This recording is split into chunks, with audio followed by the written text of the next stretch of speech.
Hello, I'm Lesley Logan. Today we're going to talk about rowing 4 from the hips, also one of my favorite rowing exercises.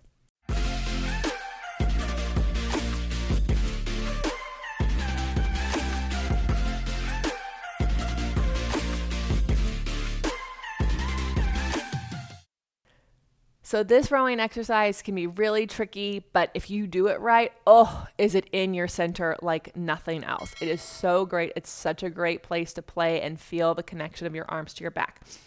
If you're watching this video from our Reformer deck of flashcards, thank you so much. I'm just so grateful. I loved creating them for you, and so I'm so glad that you have got your deck already and that you're diving into your practice more. If you didn't know that we have a deck of cards, we do. We have Matt and Reformer deck of flashcards to take your practice with you wherever you are. Today's video, I'm going to go over some tips with rowing 4, how to do it, how things to pay attention to. So make sure you stick through to the end because there'll be some extra little things on there. You're still on one spring, just like you were for rowing 3, rowing 1 and 2 as well. But if you are new to rowing, you're going to start with rowing 5 and 6 at shave and hug. Then you'll learn 3 and 4. Then you'll learn 1 and 2. And not all on the same day, probably not all in the same month. Okay? Give yourself the grace to practice that. So this one, your legs are together, the feet are going to be flexed.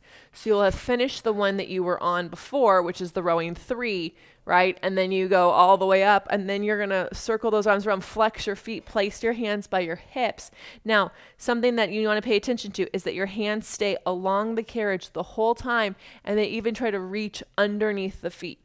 So you squeeze your legs together, and I'm going to slide them. The carriage ends and I'm still reaching under, like towards my heels.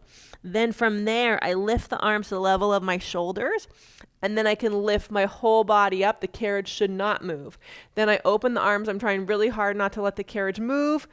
Oh, it did a little bit. There we go. All the way down and go right into the next one. So again, feet are flexed. Slide. You're still not putting your body on your legs. This is the same shape as your roll up from the mat.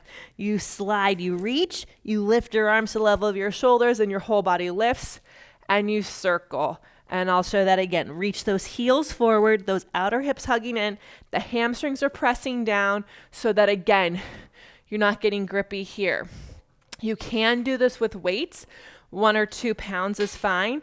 Another thing I have some people do who struggle with they're too much into their pecs and their shoulders. They're not getting into their back. Add 2 springs. Don't do this all the time, but you can do it once or twice just to get the feeling. And you flex the feet, reach the hands along. Oh, it's so hard on 2 springs. But you literally have to work from your back. You cannot do it from your shoulders and your chest. It instantly gets you into your center. So that's on 2 heavy springs. Then I'll usually take that off and I'll do it again. So it keeps me from elbow locking or shoulders and my ears to move this carriage, all right? It's a really lovely exercise. Again, the carriage does not move. Very key thing that will tell you if you're connected or not.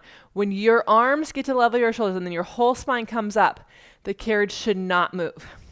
You still want that pinky side of your hand into the handle the whole time. And this exercise is a little bit easier unless you have like fabric loops. That's going to get a little harder and probably your hands are going to turn in a way that's going to get you into your pec. So just make sure the palms are facing down, they're facing down, then they face forward, then they face down. All right, that should help you out. If you want more coaching on this, I love to make sure that we dive into the rowing series on onlinepilatesclasses.com in like every workout. So we might not do all 6 in every workout, but we certainly don't skip the whole thing. And it is really imperative and integral into you connecting to your back, which helps you connect to your entire center. And so check out onlinepilatesclasses.com where we do life better.